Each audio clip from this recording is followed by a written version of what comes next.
चलिए आज से 12th क्लास का बायोलॉजी स्टार्ट होगा, जिसका सबसे पहला लेसन आज हम लोग जो शुरू करने वाले हैं जो लेसन 8 है, मानव स्वास्थ्य एवं रोग। अगर इसको रोज देखना है कंटिन्यू तो इस चैनल को सब्सक्राइब और लाइक जरूर कर दें। तो आज का चैप्टर है पहला, तो जो पिछला वीडियो था 10th क्लास का था, आज से स्टार्ट होगा 12th क्लास का बायोलॉजी, यानी कि लेसन 8 लेसन का नाम है मानव स्वास्थ्य एवं रोग। तो सबसे पहला क्वेश्चन है इसमें, स्वास्थ्य क्या है? क्वेश्चन है स्वास्थ्य क्या है? तो विश्व स्वास्थ्य संगठन यानी कि WHO, आप लोग अभी न्यूज में खूब सुन रहे हैं WHO वही है विश्व स्वास्थ्य संगठन, यानी कि विश्व स्वास्थ्य संगठन के अनुसार स्वस्थ जिसमें, स्वास्थ्य किसको बोलते हैं WHO के अनुसार, जो जिसमें शारीरिक, मानसिक और सामाजिक रूप से स्वस्थ हो और वह मौसम के अनुसार अपने आप को बदल ले, उसको स्वस्थ कहते हैं। यानी कि WHO विश्व स्वास्थ्य संगठन के अनुसार स्वस्थ जिसमें शारीरिक, मानसिक और सामाजिक रूप से ठीक हो और वह मौसम के अनुसार बदल सके, वह व्यक्ति स्वस्थ कहलाता है। अगर मान लो कोई भी व्यक्ति, उसका बेचारा का एक पैर नहीं है, शारीरिक रूप से डैमेज है, तो वह व्यक्ति स्वस्थ नहीं है। मान लीजिए कि कोई व्यक्ति खूब ठीक है, फीवर वगैरह कुछ नहीं है, पैर हाथ खूब बढ़िया से काम कर रहा है, लेकिन वह पागल है, मानसिक रूप से बीमार है, तो वह व्यक्ति स्वस्थ नहीं है। आगे देख लीजिए, सामाजिक, कहने का मतलब कि बेचारा हाथ पैर भी ठीक है, कोई तबीयत भी ठीक है, सब चीज ठीक है, लेकिन वह समाज में ठीक से नहीं व्यवहार करता है, सबको बिना मतलब में गाली दे दे, समाज में बढ़िया से नहीं रहे, तो वह व्यक्ति भी बीमार कहलाता है, यानी स्वस्थ नहीं कहलाता है। तो WHO के अनुसार स्वस्थ उसको बोलते हैं जो शारीरिक, मानसिक और सामाजिक रूप से ठीक हो और इसके साथ साथ बदलते मौसम के साथ अपने आप को बदल ले, तब वह व्यक्ति स्वस्थ कहलाता है। अगर एग्जाम में आपसे क्वेश्चन पूछ ले स्वास्थ्य क्या है, तो इसका आंसर देना है विश्व स्वास्थ्य संगठन के अनुसार स्वस्थ जिसमें शारीरिक, मानसिक और सामाजिक रूप से ठीक हो और मौसम के अनुसार बदल सके, वह व्यक्ति स्वस्थ कहलाता है। अगला क्वेश्चन देखते हैं।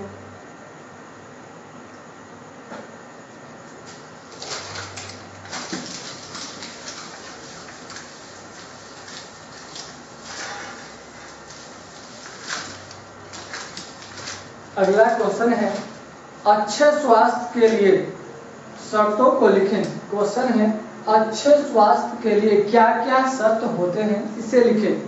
शर्त मतलब कंडीशन, कि आपका स्वास्थ्य बहुत अच्छा रहे, इसके लिए आपको क्या क्या करना चाहिए। तो अच्छे स्वास्थ्य के लिए निम्नलिखित शर्तें हैं। सबसे पहला आ जाएगा संतुलित आहार।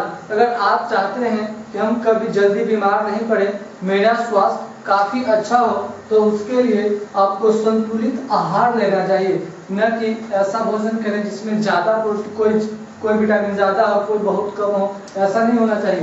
एकदम आहार संतुलित होना चाहिए। अच्छे स्वस्थ रहना, अगर आपको अच्छे स्वस्थ रहना चाहते हैं तो सबसे पहला कंडीशन है कि संतुलित आहार। किसी व्यक्ति को स्वस्थ रहने के लिए संतुलित आहार जिसमें सभी प्रकार के पोषक तत्व कहने का मतलब विटामिन हो, प्रोटीन हो, वसा हो, फैट हो, सब चीज, हर एक प्रकार के पोषक तत्व, कम से हर प्रकार के पोषक तत्व संतुलित मात्रा में, संतुलित करने का मतलब न तो ज्यादा कम और न ही बहुत ज्यादा, संतुलित मात्रा में होना चाहिए। अगर आप भोजन संतुलित मात्रा में, यानी कि आप अगर पोषक तत्व संतुलित मात्रा में लेते हैं तो आपके इम्यूनिटी बहुत ज्यादा स्ट्रॉन्ग हो जाता है, कहने का मतलब रोग से लड़ने का क्षमता बढ़ जाता है और आप स्वस्थ व्यक्ति कहलाते हैं, आप स्वस्थ रह सकते हैं। फिर से देखते हैं कि स्वस्थ रहने के लिए सबसे पहला कंडीशन है संतुलित आहार। किसी व्यक्ति को स्वस्थ रहने के लिए किसी व्यक्ति को स्वस्थ रहने के लिए संतुलित आहार जिसमें सभी प्रकार के पोषक तत्व होना चाहिए, जिससे उसे रोग से लड़ने की क्षमता बढ़ जाता है और वह व्यक्ति स्वस्थ व्यक्ति कहलाता है। दूसरा देखते हैं, अगला पॉइंट देखते हैं। अगला नंबर पॉइंट है दूसरा, स्वच्छ हवा यानी कि साफ सुथरा हवा, बिना दूषित हवा। साफ सुथरा हवा यानी स्वच्छ हवा किसी व्यक्ति के अच्छे स्वास्थ्य के लिए शुद्ध हवा होना चाहिए। अगर आप दूषित हवा लेते हैं, स्वच्छ तो कोई नहीं लेगा, मान लो कि जहां आप लोग रहते हो वहां का वातावरण प्रदूषित है, इससे आप कई प्रकार की बीमारी के शिकार हो सकते हैं, जैसे दमा, मानसिक तनाव जैसे फेफड़ों से संबंधित रोग उत्पन्न हो सकता है। इसीलिए आप चाहते हैं कि स्वस्थ रहें तो सबसे दूसरा नंबर में स्वच्छ हवा का उपयोग करना चाहिए। पहला हो गया संतुलित आहार, दूसरा हो गया स्वच्छ हवा। तीसरा देखते हैं, तीसरा नंबर पर आता है स्वच्छ भोजन एवं जल। कई प्रकार के ऐसे बीमारी हैं जो दूषित भोजन तथा दूषित जल से फैलता है। बहुत सारे ऐसे बीमारी हैं। अगर आप चाहते हैं कि आपका स्वास्थ्य अच्छा हो तो अच्छे स्वास्थ्य के लिए स्वस्थ भोजन तथा स्वच्छ भोजन तथा स्वच्छ जल का उपयोग करना चाहिए। दूषित भोजन या दूषित जल से आप हैजा, टाइफाइड जैसे रोग के शिकार हो सकते हैं। घर में अगर आप सब्जी लाते हैं, घर में आप किसी भी प्रकार की सब्जी लाते हैं, फल लाते हैं, उसे सबसे पहले धो के रखना चाहिए। या आप घर में खाना बनाते हैं, उसको ढक कर रखना चाहिए, तब जाकर आप स्वच्छ भोजन और स्वच्छ जल का उपयोग कर पाएंगे। आप हैजा और टाइफाइड जैसे बीमारी से बच सकते हैं।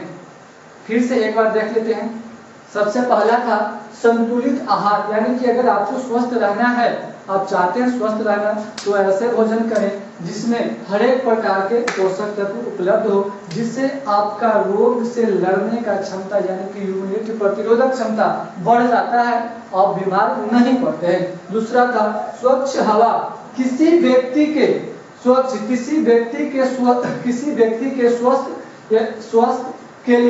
स्वास्थ्य के लिए शुद्ध हवा होना आवश्यक है। दूषित या प्रदूषित हवा से आप दमा या मानसिक तनाव के शिकार हो सकते हैं। और इसको कम कैसे कर सकते हैं, स्वच्छ हवा हम लोग कैसे बना सकते हैं? घर में चूल्हा जैसे होता है, गोईठा वगैरह का उपयोग कम करें। इसे हम लोग वाहन का प्रयोग जरूरत के हिसाब से करें तो आप इससे बच सकते हैं। तीसरा था स्वच्छ भोजन एवं जल। आपको बता दें कि अगर स्वच्छ भोजन या स्वच्छ जल का उपयोग नहीं करते हैं तो आप हैजा या टाइफाइड जैसे बीमारी के शिकार हो सकते हैं।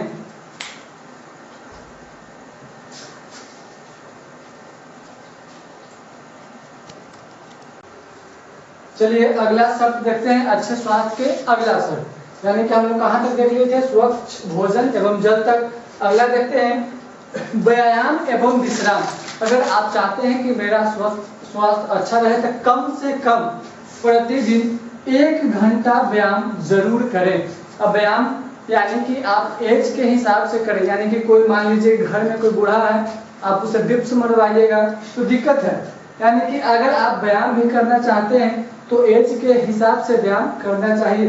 अगर आप स्वच्छ रहना चाहते हैं, स्वस्थ रहना चाहते हैं तो प्रतिदिन कम से कम 1 घंटा व्यायाम जरूरी होता है, जबकि व्यायाम के साथ विश्राम भी जरूरी होता है। तो कम से कम 6 से 7 घंटा विश्राम भी करना चाहिए।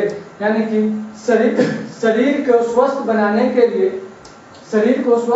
के लिए व्यायाम एवं विश्राम आवश्यक है।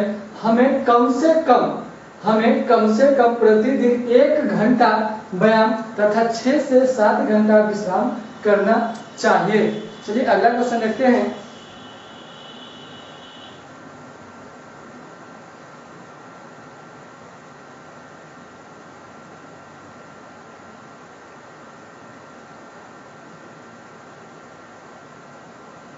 देखिए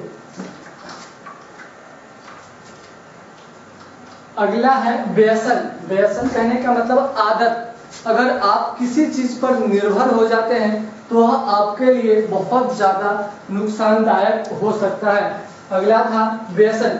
जब कोई व्यक्ति किसी चीज पर निर्भर हो जाता है, जब कोई व्यक्ति किसी चीज पर निर्भर हो जाता है, जैसे शराब हो जाए, धूम्रपान हो जाए आदि पर निर्भर होने से वह मानसिक एवं शारीरिक, उसका मानसिक एवं शारीरिक क्षमता कमजोर हो जाता है, जिससे वह जल्दी बीमार पड़ जाता है। अगर आप चाहते हैं कि आपका स्वास्थ्य अच्छा रहे तो इस व्यसन नहीं होना चाहिए, यानी कि किसी चीज पर निर्भर नहीं होना चाहिए।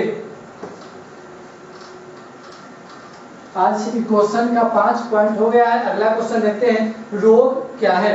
इसी लेसन का अगला क्वेश्चन है, रोग क्या है, यानी कि रोग किसको कहते हैं। स्वास्थ्य किसको कहते हैं देख लिए थे।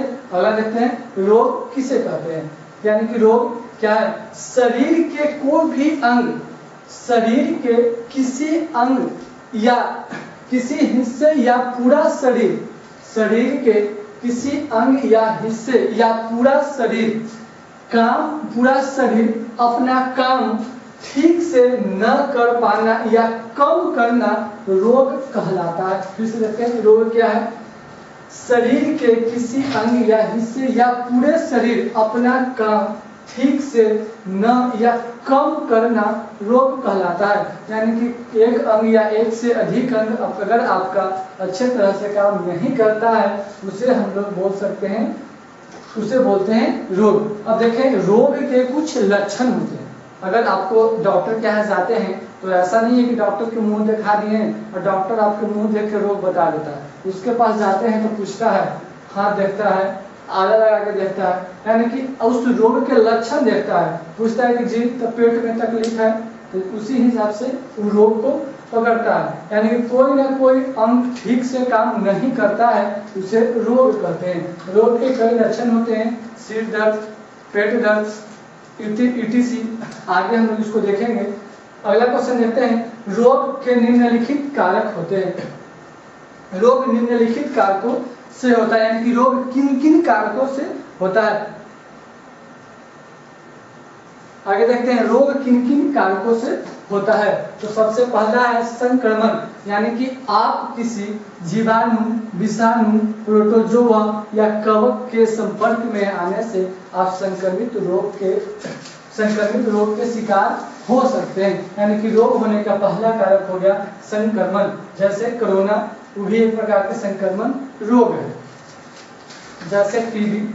आगे देखो, कुपोषण, यानी कि अगर आप, अगला कारक है कुपोषण, अगर खनिज, लवण, विटामिन, प्रोटीन वाले भोजन कम मात्रा में करते हैं, अगर आप खनिज, लवण, विटामिन या प्रोटीन वाले भोजन कम मात्रा में सेवन करते हैं तो आप कुपोषण के समस्या, आप में कुपोषण की समस्या उत्पन्न हो जाता है। यह दो कारक। अगला कारक देखते हैं, बाहरी चोट। अगर आप कहीं खेलने या कुछ काम करने जाते हैं और आपको किसी कारण से चोट लग जाता है, जिससे आप में मोच आ जाए या पैर टूट जाए, हाथ टूट जाए, किसी प्रकार से फ्रैक्चर हो जाए, यानी कि बाहरी कारक के कारण आप बीमार पड़ सकते हैं।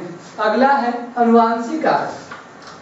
अगला देखते हैं अनुवांशिक कारक। कहने का मतलब कोई भी ऐसा कारक, कोई भी ऐसा बीमारी जो आपको जन्म से मम्मी के पेट से मिलता है, उसको अनुवांशिक कारक कहते हैं। जैसे हीमोफीलिया, अगर आपको यह रोग हो गया तो आपके शरीर कहीं कट जाए तो नॉन स्टॉप खून निकलते रहेगा, आप मर सकते हैं। यानी कि अगला कारक पूछिए अनुवांशिक कारक। डाउन सिंड्रोम, कलर ब्लाइंडनेस, इसका उदाहरण है। तो आप 4 कारक देख चुके हैं। पहला संक्रमण, दूसरा कुपोषण, तीसरा बाहरी चोट, चौथा अनुवांशिक कारक। आगे देखते हैं रोग के प्रकार। रोग कितने प्रकार के होते हैं।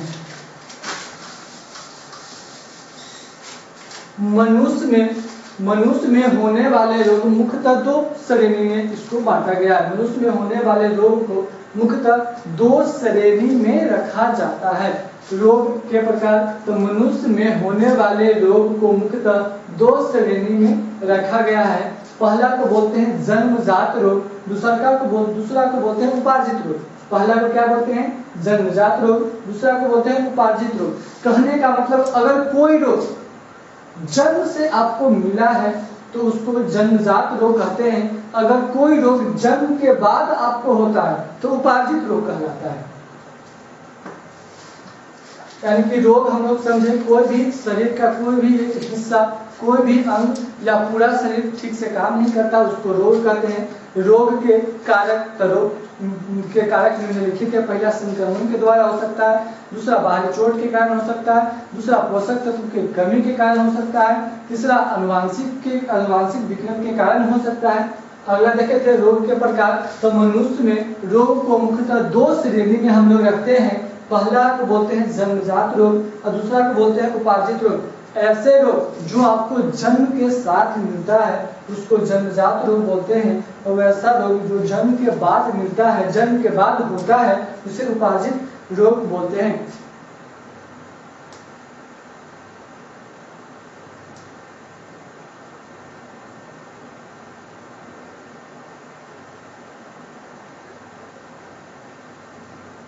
तो देखते हैं पहला जन्मजात रोग।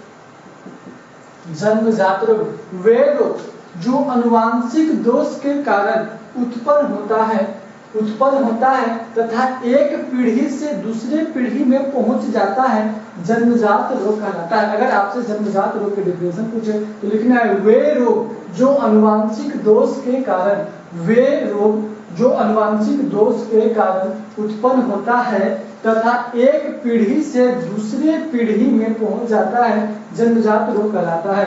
जैसे हीमोफीलिया। और ऑब्जेक्टिव में एक क्वेश्चन पक्का पूछता है कि बताएं निम्नलिखित में कौन जन्मजात रोग है, तो पहला नंबर क्या हो जाएगा, हीमोफीलिया। दूसरा मधुमेह। मान लो कि आप अगर हीमोफीलिया रोग से ग्रसित हैं तो आपके आने वाले संतान भी यह रोग से ग्रसित हो जाएगा। अगर आप कलर ब्लाइंडनेस आपको है तो आने वाला जो संतान है उसको भी कलर ब्लाइंडनेस हो सकता है। यानी कि ऐसे रोग जो जन्म से मिले और पीढ़ी दर पीढ़ी आगे बढ़ते रहे, ऐसे रोग को जन्मजात रोग कहते हैं। जैसे हीमोफीलिया, मधुमेह, कलर ब्लाइंडनेस। अगला क्वेश्चन था उपार्जित रोग क्या है, यानी कि वैसे रोग जो जन्म के बाद होता है, वैसे रोग जो जन्म के बाद किसी कारणों से उत्पन्न होता है, ऐसे रोग जो जन्म के बाद, वैसे रोग जो जन्म के बाद किसी कारण से उत्पन्न होता है, उपार्जित रोग कहलाता है। जैसे कैंसर हो जाता है, जन्मजात विधि। उपार्जित रोग जन्म के बाद होता है, सर्दी आना, खांसी आना, बुखार लगना, ये सब उपार्जित रोग कहलाता है।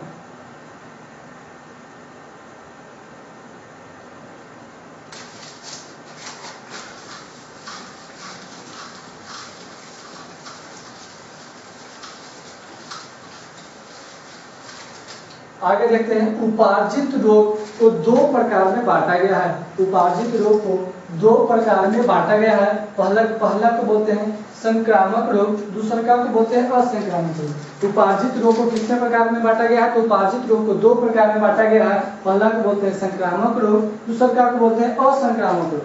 संक्रामक कहने का मतलब कि यह रोग किसी दूसरे के साथ रहने से तथा उसका समान उपयोग करने से फैलता है, ऐसे रोग को संक्रामक रोग कहते हैं। और वैसे रोग जो किसी के साथ रहने से नहीं तथा उसका समान उपयोग करने से भी नहीं फैले, ऐसे रोग को असंक्रामक रोग कहते हैं। अगर आपसे पूछे कि उपार्जित रोग को कितने भागों में बांटा गया है, तो उपार्जित रोग को हम दो भागों में बांटे हैं। पहला को बोलते हैं संक्रामक रोग और दूसरा को बोलते हैं असंक्रामक रोग। अगर आपसे पूछे कि संक्रामक रोग के डेफिनेशन 12th क्लास में इतना हल्का क्वेश्चन इतना हल्का नहीं पूछता है, लेकिन फिर भी जान लें संक्रामक कहने का मतलब कि किसी के साथ रहने से, मान लीजिए कि अगर जैसे कोरोना किसी को हो गया है, उसके साथ आप रहिए, आपको भी कोरोना हो सकता है, उसको बोलते हैं संक्रामक रोग।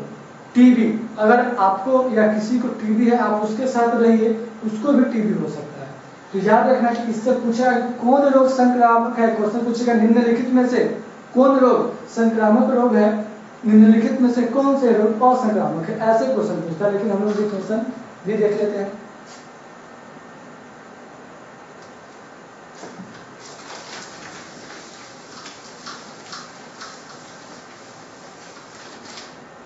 क्वेश्चन पहले देखिए संक्रामक रोग वैसे रोग जो एक व्यक्ति से दूसरे व्यक्ति में साथ रहने से तथा उसका समान उपयोग करने से फैलता है, संक्रामक रोग कहलाता है। फिर से देखते हैं संक्रामक रोग, वैसा रोग जो एक व्यक्ति से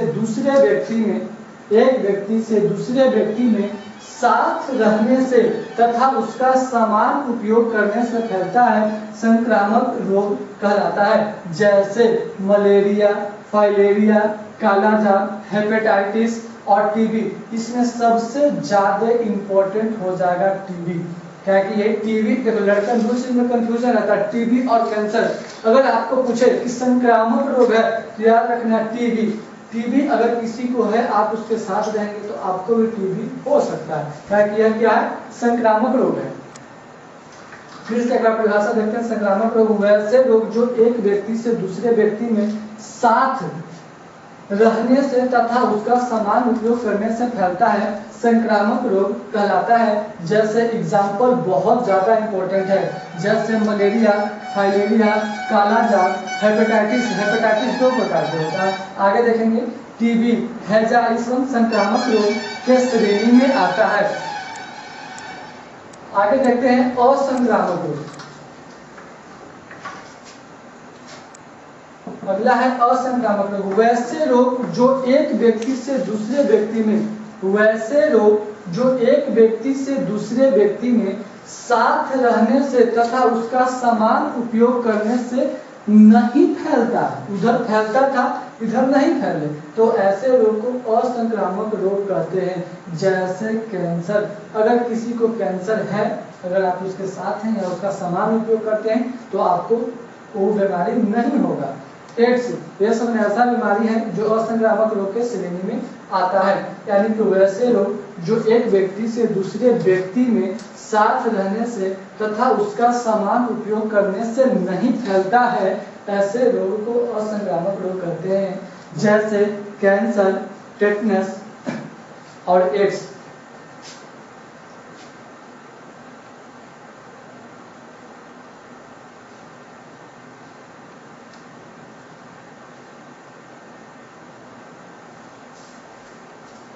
चलिए अगला क्वेश्चन देखते हैं। अगला क्वेश्चन है वाहक क्या है। क्वेश्चन आपका है कि वाहक क्या है। वैसे जीवित जीव, वाहक का परिभाषा देखें, वैसे जीवित जीव जो खुद बगैर प्रभावित हुए रोग कारकों को रोग ग्रसित जीवों से स्वस्थ जीवों में लेकर जाता है, वाहक कहलाता है। जैसे हम लोग देख लेते हैं कि अगर मादा एनोफिलीज मच्छर है, उसमें अगर वह वाहक के काम करता है, वह वाहक के काम करेगा, वह मच्छर अगर किसी को काट दे तो मलेरिया हो सकता है, लेकिन वह मच्छर मलेरिया से ग्रसित नहीं होता है, तो इसको क्या बोला जाता है, वाहक। कहने का मतलब कि वह रोग उसमें है लेकिन खुद प्रभावित नहीं है, लेकिन अगर दूसरे को काट ले तो वह व्यक्ति प्रभावित, स्वस्थ व्यक्ति था जो प्रभावित हो सकता है, तो उसको क्या बोला जाता है, वाहक बोला जाता है, यानी कि कैरियर बोला जाता है, यानी कि ढोने का काम करता है।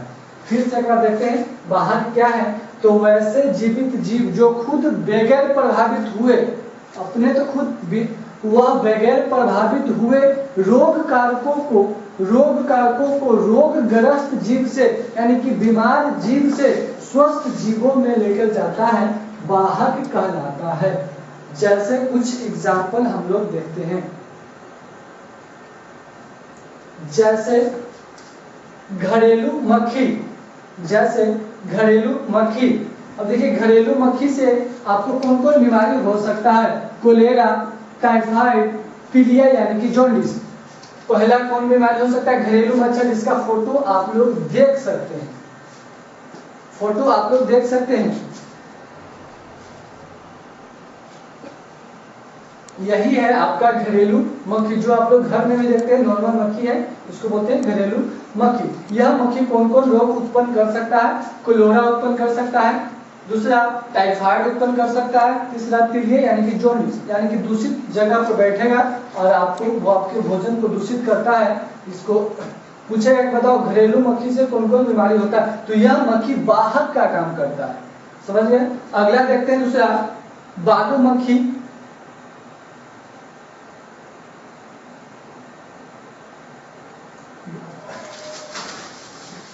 अगला है बालू मक्खी। देखिए इसको बोला जाता है, यह वाहक है, यह बालू मक्खी है। पूछेगा कि बालू मक्खी से कौन रोग होता है, तो बालू मक्खी से काला जार होता है। बालू मक्खी से कौन रोग होता है, तो बालू मक्खी से काला जार होता है। और फिगर में भी देख सकते हैं, यानी कि यह मक्खी कोची का काम करेगा, तो वाहक का काम करेगा, यानी कि बीमारी को ढोने का काम करता है। अगला देखते हैं सीसी मक्खी। अगला है सीसी मक्खी। तो सीसी मक्खी का फिगर ऐसे होता है, आप लोग देख सकते हैं। और सीसी मक्खी ये भी एक प्रकार का क्या है, तो वाहक है, यानी कि कैरियर है। और इसका काम यह मक्खी कौन सा बीमारी दे सकता है, तो स्लीपिंग सिकनेस मक्खी के द्वारा होता है, तो मक्खी का नाम है सीसी मक्खी। देखिए अगला है चूहा। ये भी वाहक है, तो यह कौन रोग के वाहक हो जाएगा, प्लेग, यानी कि प्लेग कौन फैलाता है, तो चूहा फैलाता है। चूहा का फोटो नहीं डालेंगे क्या, सब लोग देखते हुए। अगला है एंडीज मच्छर। पूछा कि एंडीज मच्छर कौन रोग उत्पन्न करता है, तो पहला हो गया पीला जार और दूसरा हो गया डेंगू। आप लोग डेंगू मच्छर देख सकते हैं। पूछेगा कि डेंगू मच्छर किसके कारण होता है, तो एंडीज मच्छर के कारण से होता है। और चलिए ठीक है, अगला क्वेश्चन अगला दिन मिलते हैं, इसको कुछ और आगे बढ़ाएंगे। और इसे लाइक और सब्सक्राइब जरूर कर दें।